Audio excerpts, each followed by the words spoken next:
Welcome to Penrose Learning, where we make understanding easy. You need the essentials: Chrome version, OS, and a quick backup of your profile.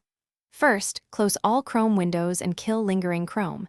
EXE or Google Chrome processes in Task Manager on Mac Use Activity Monitor. Once done, locate the profile folder, user data, and copy it to a safe folder. Make sure to note the exact Chrome version. Some fixes differ by release. Now you're ready to run targeted fixes instead of generic resets. This prevents data loss and narrows troubleshooting. You'll change launcher settings to remove corrupt flags. First, edit the Chrome shortcut.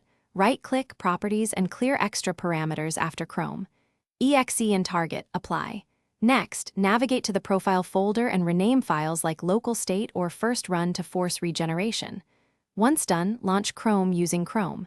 EXE disable extensions. This isolates extension-related launcher issues. If Chrome starts, re-enable one extension at a time to find the culprit. These steps fix malformed launcher configs without reinstalling. If earlier steps fail, perform a clean reinstall while preserving your backed-up profile. Uninstall Chrome via System Settings. When asked, opt to keep user data if available, otherwise restore your backup after reinstall. Install the latest stable installer and launch once. Make sure antivirus or system policies aren't blocking Chrome. EXE. Once installed, sign in to sync and verify extensions selectively.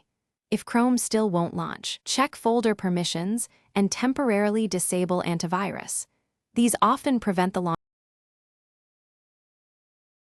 Thanks for watching. If this was helpful, leave a like and consider subscribing. See you next time.